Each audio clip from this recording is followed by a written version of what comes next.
I'm Brittany Lewis with Forbes Breaking News. On Thursday morning, Georgia Governor Brian Kemp signed into law a series of education bills. The bills include a parent's Bill of Rights that ensures curriculum transparency, a now common Republican push amid a national debate over text materials in the classroom. Another bill purportedly seeks to ban critical race theory, banning the teaching of concepts such as, quote, an individual by virtue of his or her race is inherently or consciously racist or oppressive toward individuals of other races. Kemp's education bill mirrors those signed into law by Mississippi Governor Tate Reeves and Florida Governor Ron DeSantis. Democrats claim these bills are merely serving a false right-wing controversy and that critical race theory is only taught in law schools. Let's listen in. Wow. Well, thank you, Josh. I hope none of my other floor leaders are here because I might give you a jersey that says you're the #1 floor leader. Don't tell anybody else I said that. Oh, just kidding, Clint. In the house, I meant. In the house, not the Senate. Well, thank you, Josh, for that. And I appreciate your leadership and really all the legislators that are here. Thank you for being courageous as well. And I want to thank Chairman McCall and really the whole Board of Education, the superintendent, all the hardworking folks up here in the school system. It's incredible what you all have been doing through a global pandemic to take care of our kids, and we just cannot thank you enough. And we had a historic legislative session when it comes to education, that's for sure. Also proud to be joined by our great First Lady and two of the first daughters, Marty Kemp, Lucy, and Amy Porter, who've done a great job representing our state. And they're certainly big fans of our educators.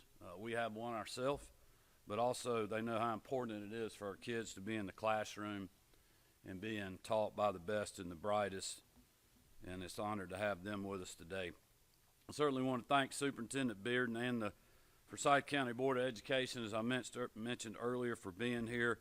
I want to thank Superintendent Richard Woods for being with us today and thank him and his staff for their leadership on all of these issues. We continue to work together to make Georgia a great state for K-12 education.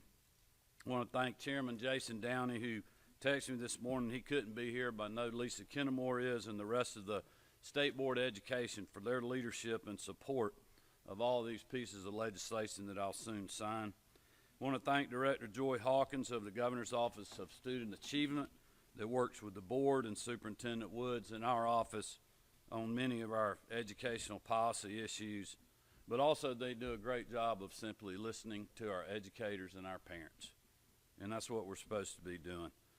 I again want to thank Representative Josh Bonner, Representative Will Wade, Senator Jason Anavitarte, President Pro Tem Butch Miller, Representative John Carson, Senator Chuck Payne, and Representative Shaw Blackman for carrying all these bills that I'll sign into law.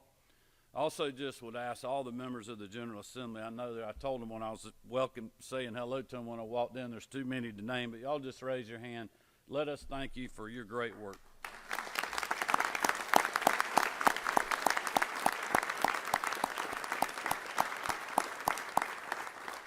I also want to thank the sheriff for being here. The sheriff and I have had great conversations about what they're doing in the schools to keep our kids safe, but also just how they're working with the school board and the superintendent on some really creative ideas up here that we've learned from. So, Sheriff, thank you for your leadership and all you're doing.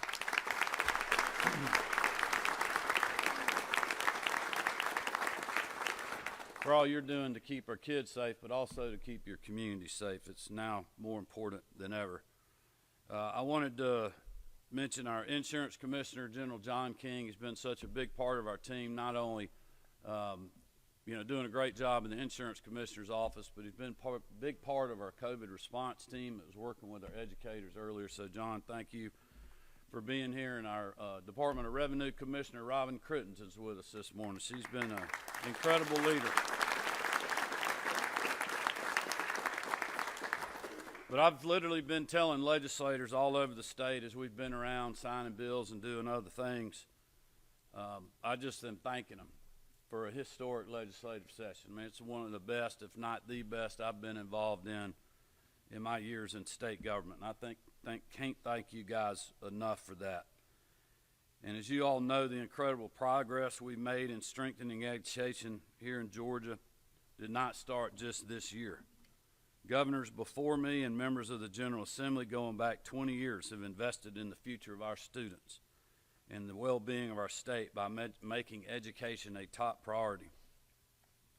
And since Marty and the girls and I have been honored to serve, we've allocated state resources to expand mental health treatments in our classrooms, provided local control school security grants to literally every single school in the state. And as you know, we have passed the largest teacher pay raise in state history, and it is well deserved by our hardworking educators.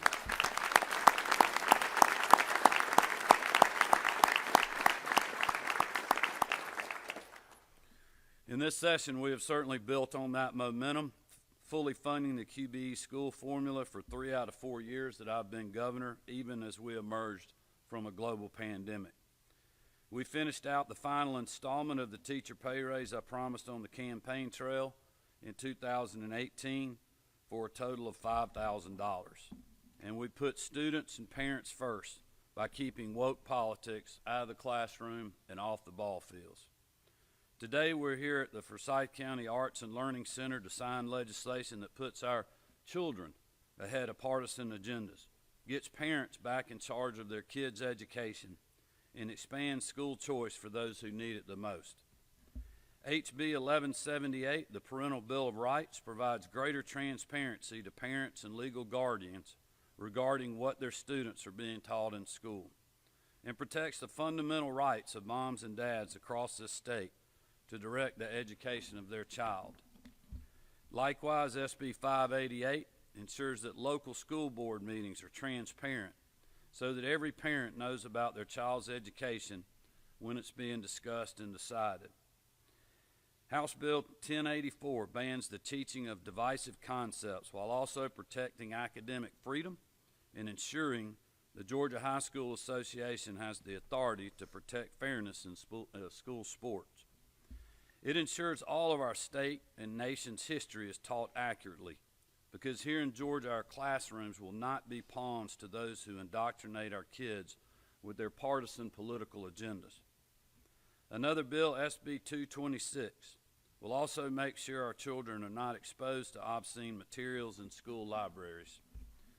And fulfilling another promise I made on the campaign trail, HB 517 will double the tax credit program for student scholarship organizations, including the Gold Scholarship to $120 million for Georgia students in financial need so they can attend the school that best fits their needs.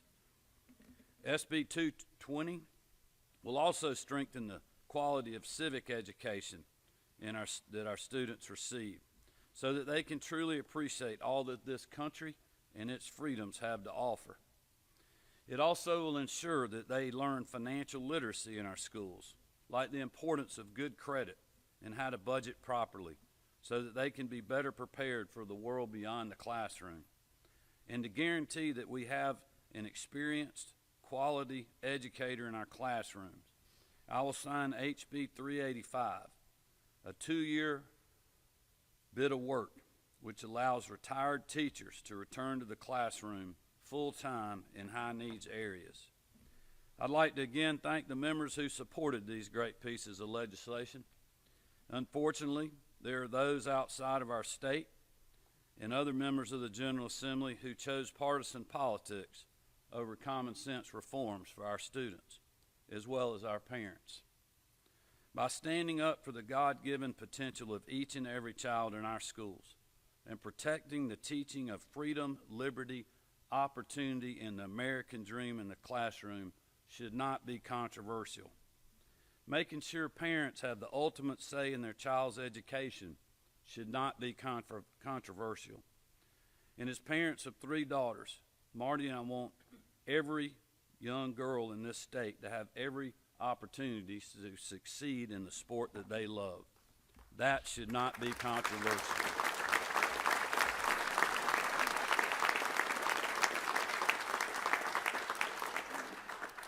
But as Josh said, we weren't elected by the people of this state to shy away from doing what some may call controversial.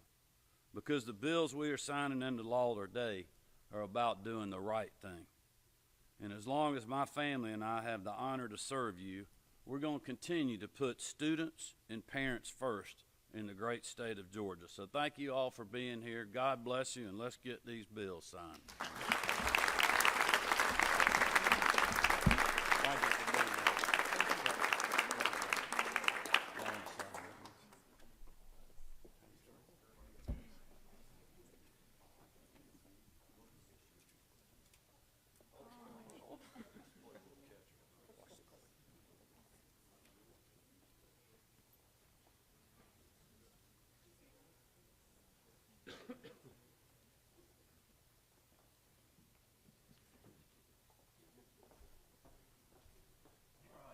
Everybody ready? First, we're going to sign HB 1178, the Parents' Bill of Rights, sponsored Josh Bonner, and another great floor leader. I think probably the best floor leader I got.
Honda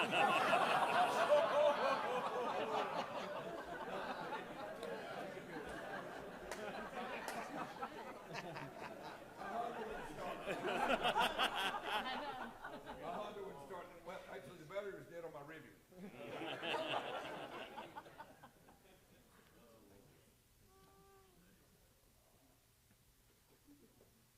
All right, transparency, good,